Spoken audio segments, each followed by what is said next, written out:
नमस्कार, सत श्री अकाल और आदाब अर्ज। दोस्तों मैं साजन कुमार स्वागत करता हूं आपका हमारे YouTube चैनल समझ आया क्या पे। जम्मू एंड कश्मीर के अंदर हो क्या रहा है और क्या मैं सेफ हूं?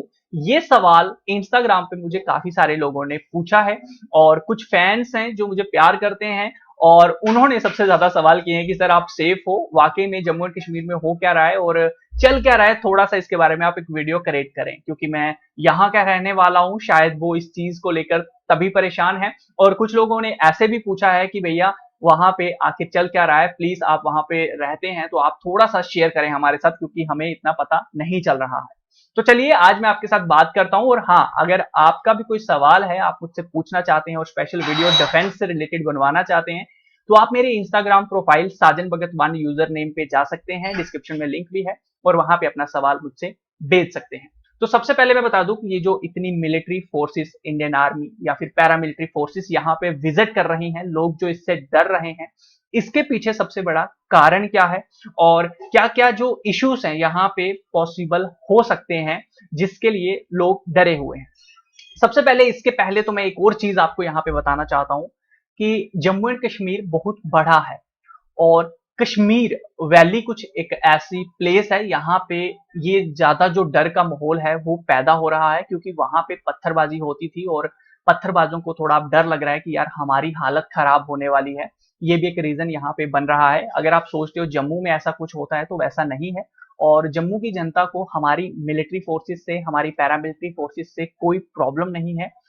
वाकई में आपको बताना चाहूंगा, हम तो ऐसा चैनल चला रहे हैं जहां पे मैं ज्वाइनिंग के लिए आपको बताता हूं और आपको कहता हूं कि यहाँ भर्ती है, यहाँ भर्ती है, आप ज्वाइन कीजिए। आपको काफी मोटिवेट यहाँ पे मैं करने की कोशिश करता हूं। तो मैं तो खुश होता हूं कि हमारी फोर्सेस अगर हमारे पास आ रही हैं, हमारे सुरक्षा के लिए आ रही है तो हमें कोई प्रॉब्लम नहीं है, कोई इश्यू नहीं है।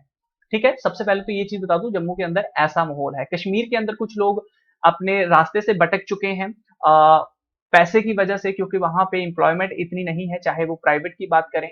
गवर्नमेंट की तो है ही, लेकिन प्राइवेट में अगर देखा जाए तो वहां पे इतनी एम्प्लॉयमेंट नहीं है। तो जो इतना पढ़ा लिखा नहीं है या ज्यादा पढ़ लिख चुका है तो एक अच्छी जॉब पाना चाहता है तो कश्मीर में उसे मिलती नहीं है, तो उस वजह से उसे जो पैसे पत्थर मारने की तरफ से मिल जाएंगे तो वो जॉब की तरफ क्यों जाएगा, है ना।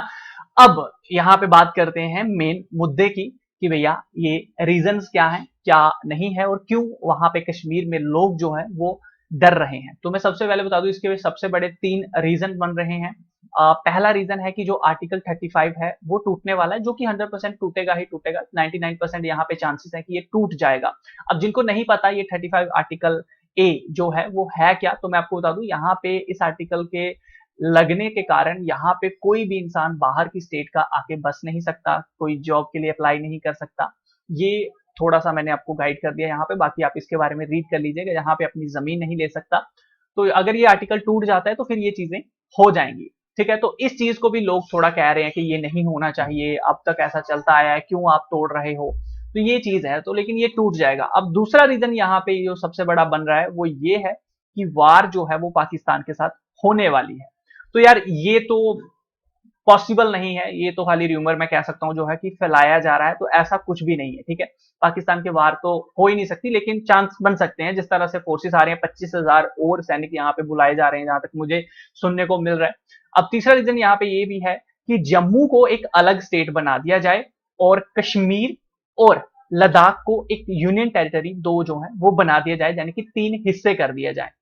ये भी रीजन यहाँ पे निकल कर आ रहा है, जो कि होना यहाँ पे ये भी पॉसिबल नहीं है क्योंकि ये खाला जी का काम नहीं है कि जो बड़ी जल्दी हो जाए। इस बहुत कहते हैं ना, एक दंगे हो सकते हैं, इस वजह से बहुत सारे लोग हैं ऐसा जो नहीं चाहते होंगे।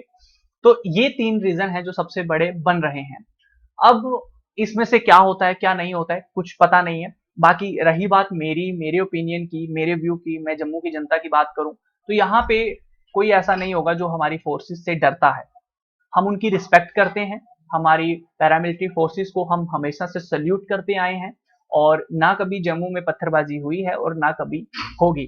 कश्मीर में जो लोग भटके हुए हैं, मोदी जी उनको ठीक करने में लगे हुए हैं और हो जाएंगे ठीक। देखिए वो भी कुछ, मैं कहता हूँ, बच्चे हैं और कुछ बड़े भी हैं, तो अपनी इंप्लॉयमेंट है, जब पैसा नहीं है तो भैया ये चीज करनी पड़ती है। अब मैं यहाँ पे हूँ, मुझे अच्छा काम मिल रहा है, सारा कुछ है, तो मुझे क्या जरूरत है ये काम करके। लेकिन फिर भी एक अपनी सेल्फ कहते हैं अंतरात्मा की आवाज होती है, हमें उसे भी सुनना चाहिए। अब वो नहीं सुन पा रहे हैं तो भैया मैं किसी को दोष नहीं दे सकता, क्योंकि मैंने भी कश्मीर में जाके कभी देखा तो है नहीं कि वो पत्थरबाजी क्यों कर रहे हैं, क्यों नहीं कर रहे हैं। तो ये मैंने एक अपना ओपिनियन, अपना एक व्यू आप लोगों को यहाँ पे दे दिया है। तो मेन रीजन क्या है वो मैं भी नहीं जानता हूँ, क्योंकि मैंने अपने करियर में, अपनी लाइफ हिस्ट्री में, मैं बता दूं जब से मेरा जन्म हुआ है, कभी भी जम्मू में पत्थरबाजी नहीं देखी है, और मैं वही चीज आपको बता रहा हूँ। कश्मीर में सुनने को आया है, टीवी पे, न्यूज पे मैंने ये चीजें देखी हैं। तो भैया वहां पे रीजन क्या है ये आप सब जानते होंगे, अच्छे से जानते हैं, दुनिया जानती है। और मैं जो मानता हूँ वो यही है कि वहां पे एम्प्लॉयमेंट जो है वो नहीं है, अनएम्प्लॉयमेंट बहुत है। उसी वजह से लोग जो हैं वो परेशानी में आके करते हैं, और कुछ बड़ी बड़ी ताकतें हैं जो उनको उस तरफ लेके जा रही हैं। चलिए, देश की सरकार हमारी कब इस चीज को रोकती है, कैसा उसका सोल्यूशन लाती है, ये उन पे डिपेंड करता है, हम यहाँ पे कुछ भी नहीं कह सकते। बाकी इस वीडियो से देखिए मैं किसी को टारगेट नहीं कर रहा हूँ, किसी को ब्लेम नहीं कर रहा हूँ। मैंने सिर्फ अपना व्यू दिया है, अपना ओपिनियन दिया है, ना मैं किसी के दिल दुखाना चाहता हूँ और ना ही किसी के लिए कुछ बुरा बोलना चाहता हूँ। बाकी अगर इस वीडियो से किसी का दिल दुखता है और किसी को बुरा लगा है तो उसके लिए मैं हाथ जोड़ के माफी मांगता हूँ। मिलता हूँ आपके साथ अगली वीडियो में, तब तक के लिए अपना ख्याल रखिए। समझ आया क्या?